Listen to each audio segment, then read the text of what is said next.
I want to welcome up our next speaker from NoTraffic, CEO Tal Chrysler. Welcome.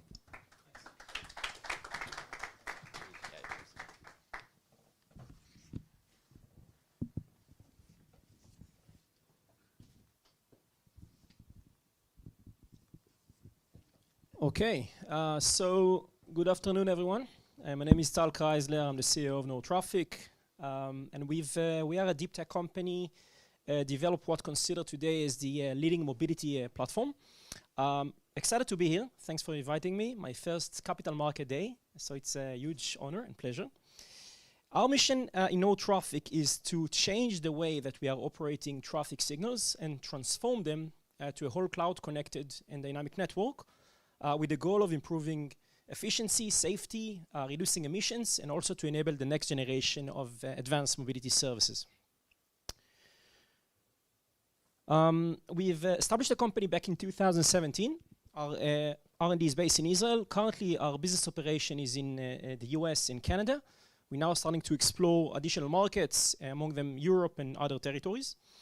One of the things that we are really proud of is the fact that we're not just developing great technology, but we're also developing a technology that has a real impact on the world we are living in. We've been in development mode for about 5 years. We launched commercially last year and got amazing exposure.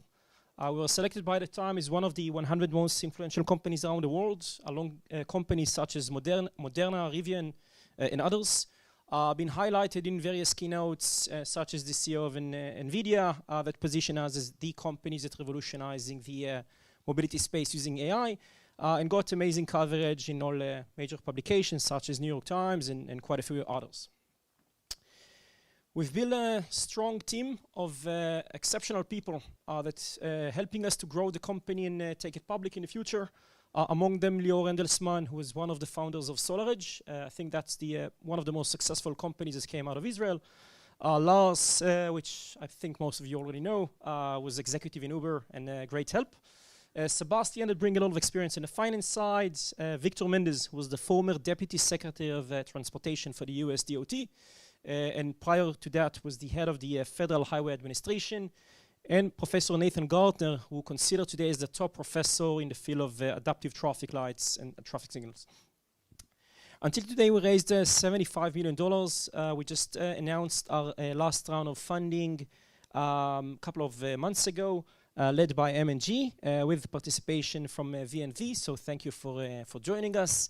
And we have some other top VCs and investors that join, such as Grove Ventures, probably #1 deep tech venture in Israel, NextGear, a mobility fund, and quite a few others. So when we think about traffic lights, the most intuitive thing to think about is inefficiency, congestion, and safety, which, by the way, all of them are true. But the problem is way broader. And the problem is that we are operating traffic lights in the same way for the last 100 years or so, meaning that the majority of them still offline, not connected to anything, and they're still running predefined timing plans.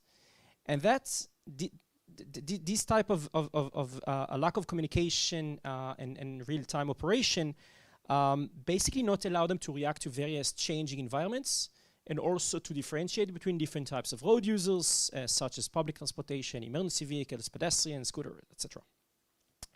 Not even talking about supporting more advanced types of mobility, such as connected, autonomous vehicles, and more. So there's kind of a huge upgrades that need to happen on our traffic management system in order to actually enable the next generation of these various types of mobility services. And this is what we actually doing in this space. We developed an end-to-end mobility platform that allow us to retrofit any signalized intersection in less than 2 hours, connect it to the cloud, and transform it to fully digital. On the left side, you can see our mobility operating system. It simply allows agencies to manage a traffic light network in a click of a button.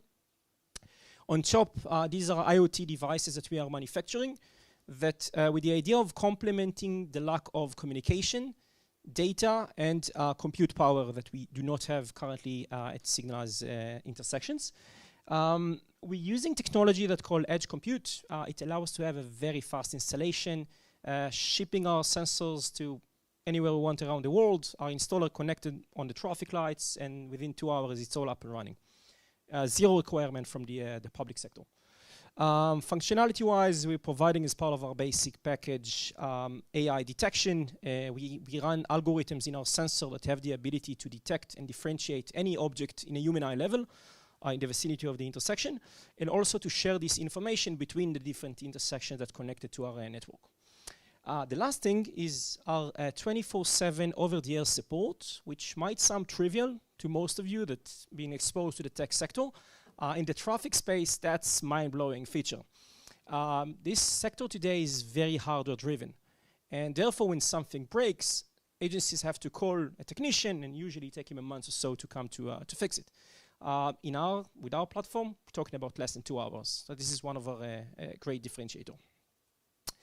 But perhaps the thing that we are mostly proud of is the fact that we introduced the first mobility marketplace to the world. Think about the traffic space in a very similar way to the consumer world before 2007, before the smartphone, where we had a camera and a calculator and a compass, a flashlight, etc. None of them could work together, and when something break, we just went out and bought a new one. This is how the traffic space looks today, and what we are introducing is a single hardware platform with a variety of mobility applications that do not require to go and purchase another hardware device. You can simply activate it in a click of a button. And that's, again, that's a huge revolution that we are bringing. Anything from traffic light optimization, prioritization of public transportation, emergency vehicles, and safety applications, and all the way up to supporting police and fire departments, and even connected vehicles. So I want you to imagine for a second how a grid, an urban environment with a NoTraffic platform look like. Drivers can wait half of the time on the road. Public transportation can get priority based on the capacity of the bus and based on the schedule. Accident can be detected in real time, and first responders can be dispatched and get priority to the event and from the event. As you know, 70% of fatality cases happen at the first hour after the event, and therefore literally every minute count.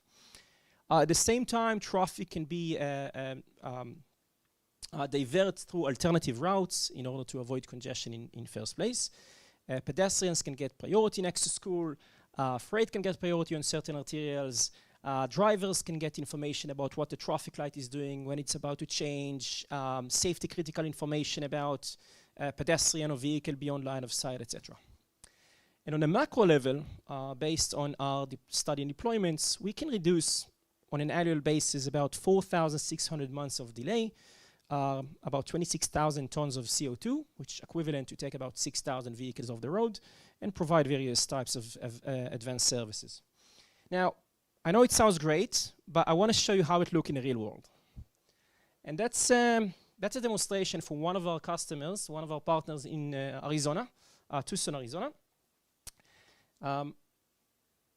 They deployed our system. You cannot see there's a really cool music in the background. Unfortunately, you cannot hear. So they deployed our platform, started with 12 intersection corridor. They had major queues over there, major congestion, about a mile every day. And they choose us initially. And what we've done is we just put a drone, and we wanted to show how this corridor look before we activated our platform and after. So we took the most difficult times, peak times, 8 a.m., 4 p.m., same day of the week. And this is how it looks. On the left side, you can see the 4 p.m. I hope that you can see it nicely. There's like a whole queue going there. Right side going pretty smooth. Just on this corridor, we reduced about 10 minutes per driver per day. Now you can see the 8 a.m. I hope you can see the queue goes all the way to the next city. On our side, it's pretty smooth.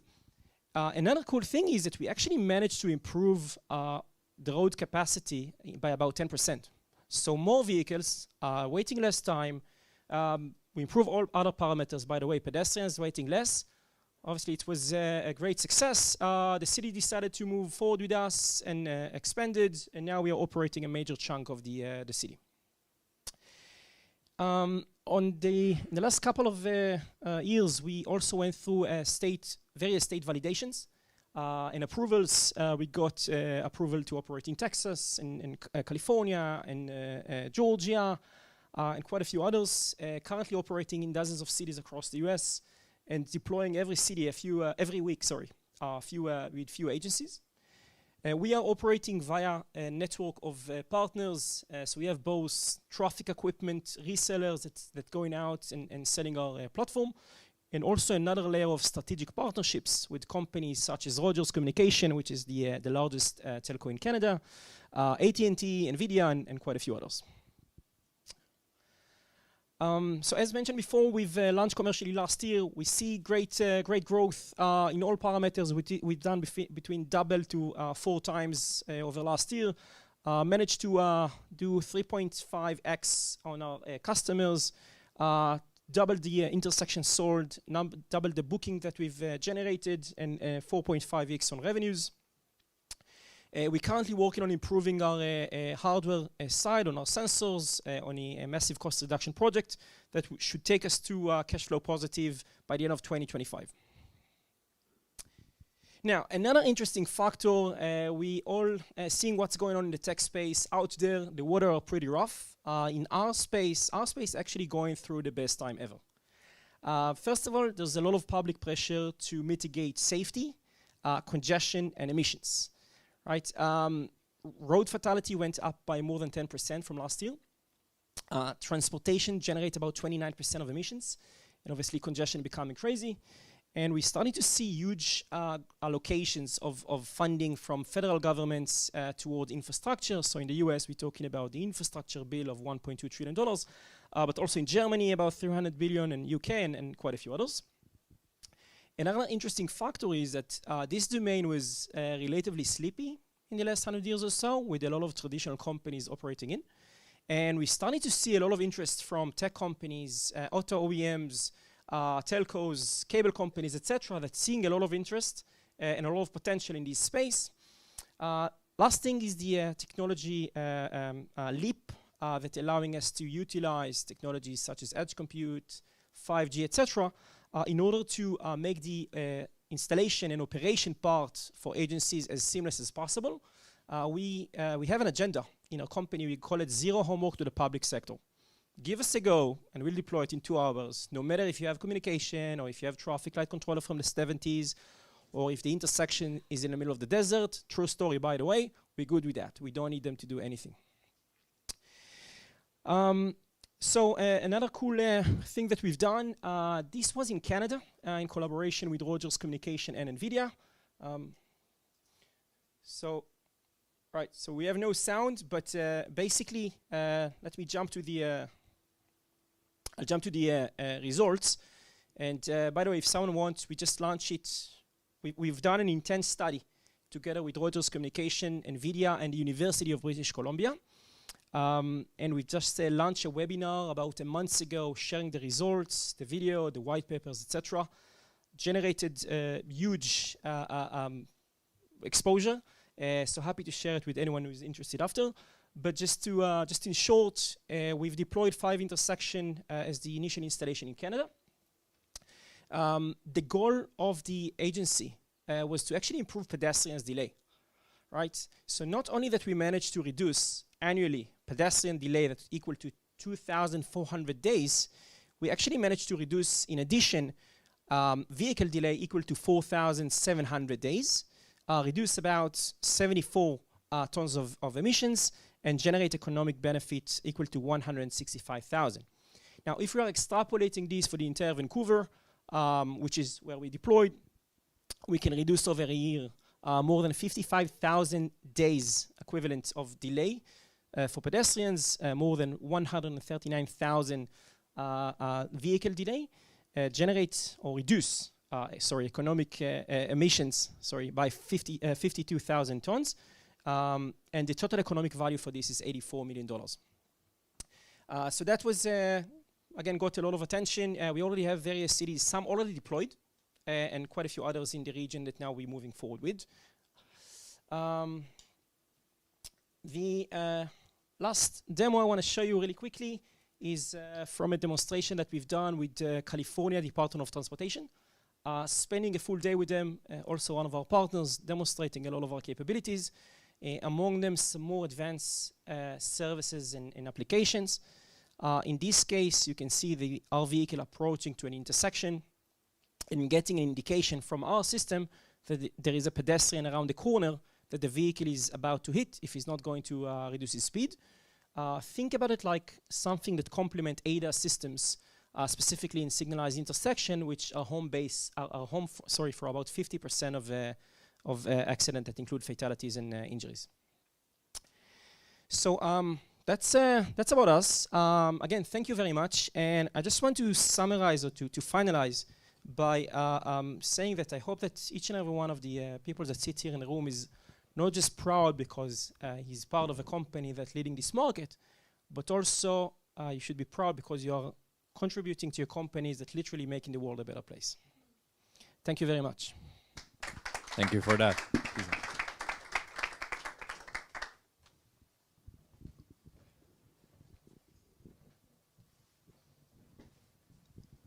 So we already have a question from the room. Yes, please.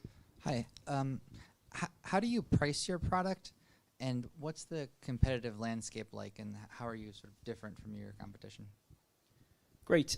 So we have a price for the basic package, which including the IoT devices, the mobility operating system, service, etc., everything that you've seen in the first slide.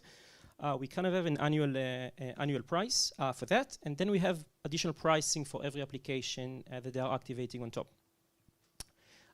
That's one of the advantages of edge compute. So think about every intersection that we are operating, basically have a bunch of computers deployed, and now we can provide more and more applications.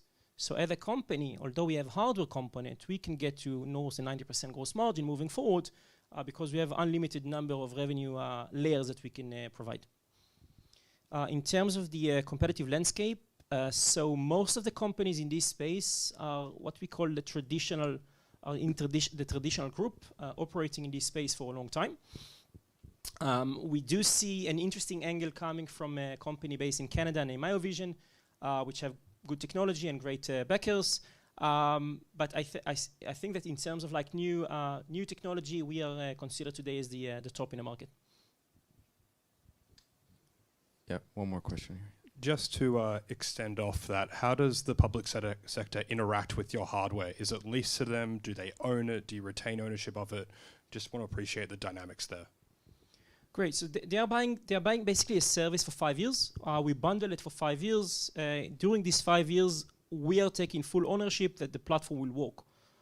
And that's, again, reduce a lot of hassle from their side. They do not have to fight with technicians anymore and try to understand. There's like a lot of interoperability issues in this space, right? So in many cases, they don't even know who's in charge. What we are saying is we're going to take full ownership. We're going to make sure it's working. You're going to enjoy the benefits. You're going to set the policies, by the way, and that's make their life much easier. One more question.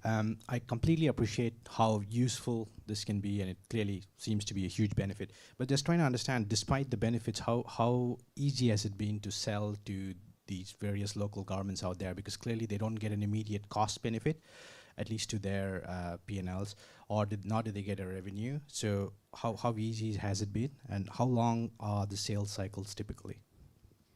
Great. So I think that one of the advantages here, and I see where you're coming from, the traffic management space is a brown field, right? This space already exists, meaning that they have allocated budget to renew their traffic management systems. Every intersection have by default sensing devices, either the loops under the ground or cameras that replace the loops. They're doing traffic counts every 3 to 5 years. They have many other hardware devices that they're installing. So our sales pitch is very simple. Imagine that you're buying a fax machine every 4 or 5 years, and now we are telling you that in a better price, you can get iPhone 15. You can still get your faxes, by the way, but it can do way more. And that's kind of a no-brainer offering for them. And since the budget is already there for maintenance, this is dramatically reducing the sales cycles. Our shortest one was an hour. Came out of a meeting with a PO. Usually, I would say it take a couple of months or so for the initial deployment. Agencies would usually start with a small deployment, let's say a couple of intersections. They would evaluate that it works for them well. Some have concerns related to weather, and some have other concerns related to operational aspects, etc. And then they starting to grow. Sure, thank you. Just a follow-up question on that, then. What would you say is the main pushback you get from cities and potential customers? So there's not a lot of technology or innovation in this space. Let's talk about cloud for a second. Right? Cloud is something fairly new or completely new in this space. And in many times they do not have the tools to even evaluate how does it operate? What do they need to do? And we need to do kind of an education process. So I think that this entire approach of not buying a device, but buying a system, that's kind of new.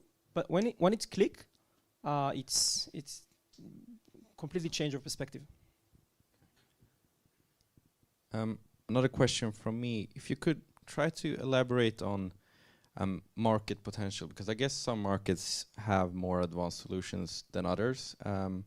Where do you see your biggest potential for growth, so to speak? Is it the US? Is it Europe? Is it Asia? Or so we currently highly active in the US. Tech-wise, this is one of the prime markets. Also, the market is very distributed, so it's much easier to operate and move fast. Canada as well. We getting a lot of interest from various locations, among them several places in Europe. But I think the Western world is kind of now going through a phase of renewing the infrastructure due to road fatalities, emissions, congestion, etc. And they're looking for solutions. And there's not a lot of solutions on the shelf. And a completely different question. You talked about perhaps reaching cash flow positive in 2025. Do you feel comfortable with the cash position you have and the roadmap you've paved out, or how do you think about that in the coming 2-3 years? So the world is pretty crazy. Don't need to tell you that in the last 2 or 3 years or so. Nothing that we predicted. I mean, it was very difficult, specifically like we had COVID and then now we have all this economic thing. So I think we have to take our projection all the time with kind of a grain of salt when we're talking about on long-term plans. However, I think that one of the advantages is that we are, at the end of the day, operating in a critical infrastructure market. It's not a nice to have market. It's a market that have to be maintained and it's keep growing all the time, no matter if we have a pandemic or whatever, which, by the way, actually emphasize the need and accelerate some of the processes due to several things that happen.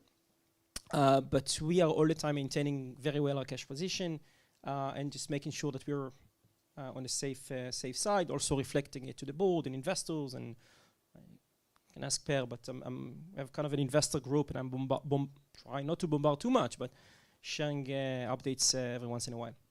Okay. Do we have any final questions from the room? Dennis, yes.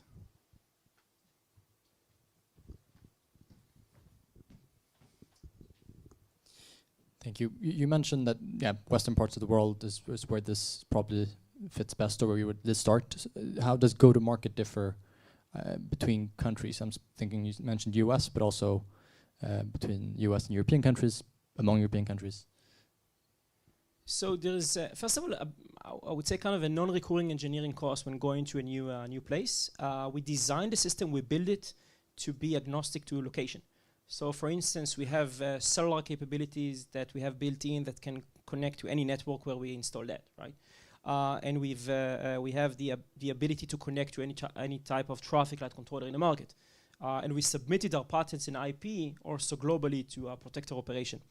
However, there is all the time thing that you need to do in preparation in going to new markets. For instance, we are operating via a network of partners. So we need to have a local partner that will support our physical operation, installation, etc. We need to get approval or certification in terms of hardware requirements. For instance, in the US, we had to get FCC approval. In Europe, it's like CE, etc. So it's just kind of like minor differentiation that we need to do in terms of before we are penetrating and starting to operate. But that's mostly it. Great. I think that sums it up. Thank you very much for your presentation, Tal. Thank you.